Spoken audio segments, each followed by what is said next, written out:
की है, जो भी पार्टी गठबंधन में है उन सब पर ये प्रश्न चलेंगे। बाकी जो अलग से रहेंगे तो आपकी विपक्षी पार्टी बसपा है या आपके साथ? नहीं, हमारी विपक्षी पार्टी है। उसके भ्रष्टाचार का उल्लेख तो नहीं है। देखिए, अभी भ्रष्टाचार के संबंध में सरकार के जो संस्थान है वो कार्रवाई कर रहे हैं, उन पर भी कार्रवाई होगी, ये हम कह सकते हैं। अच्छा, इसमें आपने एक मुद्दा बताया सारे चोर इकट्ठे हो जाओ।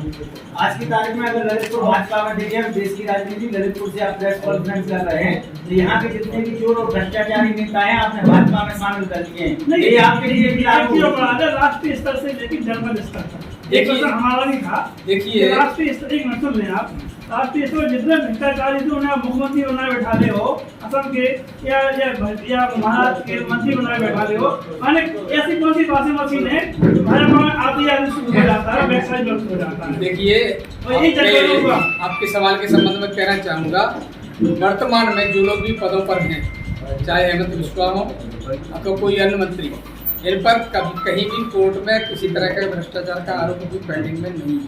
और अजित पवार पर भी कोई कार्रवाई अगर है तो कोर्ट डिसीजन करेगी। मोदी जी ने उनके खिलाफ नहीं तमाम आरोप प्रत्यारोप करे। देखिए, हमने जो भी आरोप जहाँ लगाए होंगे उनकी जांच हो रही है। सर, भाजपा ने ही आरोप लगाए थे, उनको महाभ्रष्टाचारी बनाया था। ये तो हम लोग केजरीवाल के भाषणों को देख ले, फिर हमसे कोई प्रश्न करें। माननीय विधायक जी, और क्या करते? एक देश में राजनयिक लोकल का मुद्दा है। यह एक पंचायत सदस्य पर 116 मुकदमे हैं। एक तरफ योगी जी अपराधियों पर शिकंजा कसती है, उन्हें जेल में डालती है, दूसरी तरफ अपनी पार्टी में लेके वो पार्टी में आके रातों रात माननीय बन गए। मुख्यमंत्री जी को आपने अवगत नहीं कराया कि इस प्रकार का अपराधी है। देखिए, हमारे मुकदमे है उस पर। हमारा माननीय महोदय, मैं बताना चाहूंगा, हमारी पार्टी का ये सोच है कि अगर कोई गुंडा बदमाश ठीक हो रहा है, सुधर रहा है, तो हम उसको मौका देते हैं सुधरने। लेकिन कानूनी कार्रवाई किसी पर चल रही है, उसका कोई मुकदमा हमारी पार्टी वापस नहीं लेगी, ये मैं आपको विश्वास दिलाता हूं। नहीं तो अपराधियों को शामिल करना क्या अच्छा है? नहीं, अपराधियों को कतई शामिल नहीं किया जाएगा, ना अपराध में सहयोग किया जाएगा उसको। ललितपुर में किया तो क्या? नहीं, ललितपुर में जिस पर आप अपराधी बता रहे हो उस पर अभी किसी तरह की कोई कार्रवाई सियासी मुकदमे फरार है, उसके कोर्ट में चल रहे हैं। यदि आप अपराधी नहीं मान सके तो उनकी जमीनों का कुर्क क्यों किया गया? देखिए, प्रॉपर्टी को सीज की गई। और आपको विधायक जी को अवगत करा दें, भाजपा में शामिल होते ही उनकी सफारी छूट गई, कोतवाली में रखी, माननीय कहलाने लगे, वो सफर कर रहे हैं।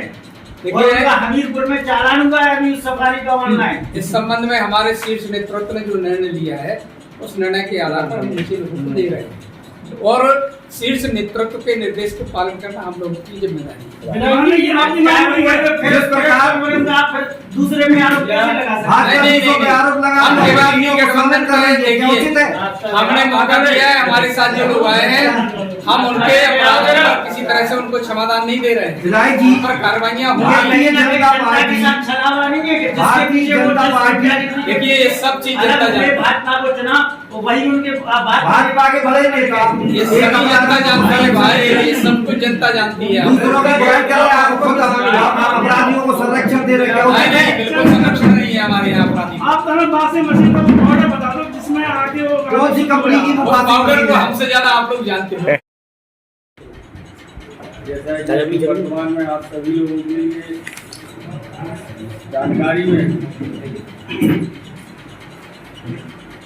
इंडी गठबंधन के द्वारा जिस तरीके का हम आपके बीच में, आम जनता के बीच में जिस तरीके की गलतफहमियाँ फैलाई जा रही हैं, उन्हीं गलतफहमियों में कई एक बातें ऐसी हैं, जैसे कि अभी तो वर्तमान में कल ही संजय सिंह आप पार्टी के जेल से रिहा हुए।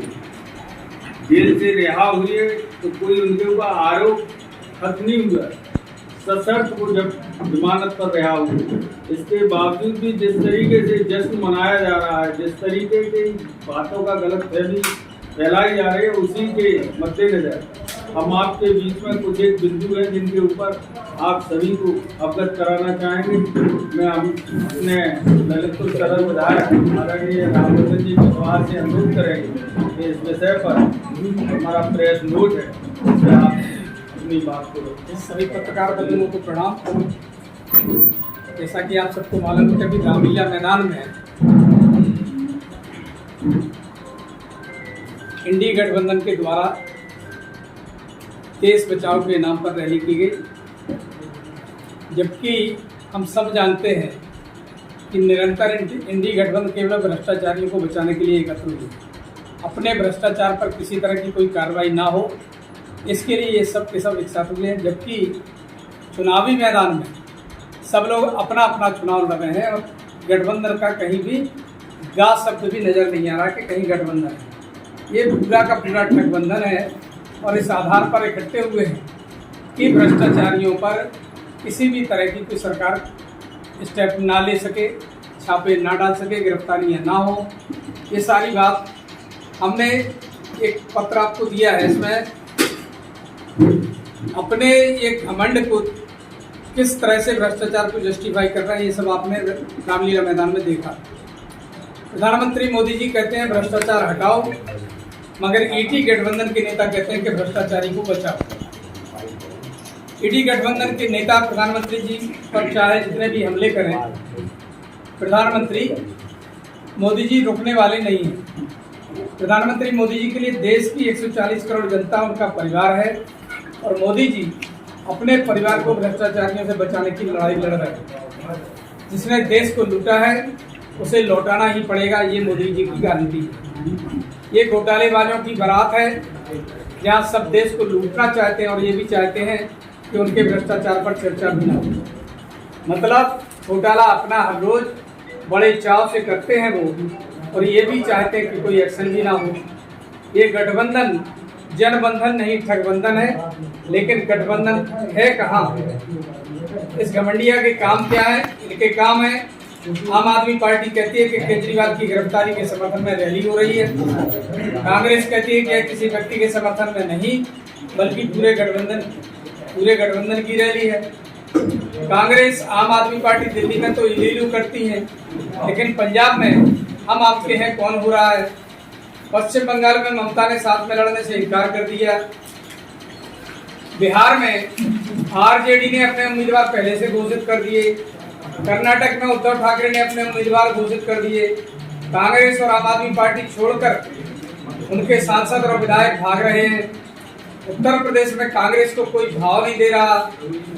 इस घमंडिया के काम क्या है? इनके काम जितना हो सके लूटो, हर दिन नया झूठ बोलो, मोदी जी को गाली दो, देश को बदनाम करो, हिंदू धर्म को गाली दो, जम करके घोटाले करो, जांच एजेंसियां जब नोटिस दें तो इग्नोर करो, कार्रवाई हो तो कोर्ट पहुंचो, कोर्ट भी फटकार लगाए तो विक्टिम कार्ड खेलो, देश के लोकतंत्र पर खतरा बताओ, जनता को गुमराह करो, सारे चोर इकट्ठे हो जाओ, जोर जोर से बोलो, छाती पीट पीट कर बोलो कि भ्रष्टाचारी बचाओ। इस टोली को देखिए तो पता चलेगा कि जो भ्रष्टाचारी हैं, जो भ्रष्टाचार के मामले या तो जेल में हैं या बेल पर हैं, वे भ्रष्टाचार बचाओ रैली निकाल रहे हैं। ये संदेश खाली पर चुप रहते हैं। इनके नेता देश तोड़ने की बात करते हैं, लेकिन उस पर कार्रवाई के बजाय लोकसभा को टिकट दे देते हैं। ये देश की शक्ति का अपमान करते हैं, लेकिन सब चुप रहते हैं। ये शाहजहां शेख जैसे अपराधी पर भी चुप रहते हैं। ये उदयनिधि स्टालिन के सनातन विरोधी बयान पर चुप रहते हैं। ये रामचरितमानस के अपमान पर चुप रहते हैं। ये अपने घोटालों पर चुप रहते हैं, लेकिन सजा पर सवाल उठाते हैं। ये हिंदू देवी देवताओं के अपमान पर चुप रहते हैं। ये झूठे आरोप लगाते हैं, लेकिन बाद में माफी मांगते हैं। पंजाब में जेल पर हमला होता है और ये चुप रहते हैं। इनके चेहरे देखिए, हर एक चेहरे पर घोटाले और भ्रष्टाचार का काला धब्बा है। जेल में बंद नेताओं को कोर्ट भी जमानत नहीं दे रही। सत्येंद्र जैन को जमानत देने से कोर्ट का इनकार। मनीष सिसोदिया को जमानत कोर्ट नहीं दे रहा। संजय सिंह को सशर्त जमानत दे दी गई है। केजरीवाल कोर्ट के आदेश पर रिमांड में है और अब तिहाड़ जेल में भेज दिए गए हैं। हेमंत सोरेन को जमानत भी कोर्ट नहीं दे रही। कांग्रेस पार्टी से इनकम टैक्स की रिकवरी को दिल्ली हाईकोर्ट सही ठहरा रहा। शाहजहां शेख पर कोर्ट ने संज्ञान लिया। लालू यादव पर कोर्ट से मामला तय हो रहा है। तो क्या ईडी ठगबंधन कोर्ट के खिलाफ ये रैली कर रहा है? आजकल देश में विपक्षी पार्टियों द्वारा भ्रष्टाचार को मेडल की तरह पेश करने का फैशन चल पड़ा है। उनका भ्रष्टाचार ही उनका शिष्टाचार बन गया। मामला कोर्ट में हो तब भी इन सबको चिल्लाना है। कोर्ट में दलीलें काम नहीं आती तो बाहर में हल्ला मचाते हैं। आइए ईडी गठबंधन के यूपी पार्टनर्स को जाने।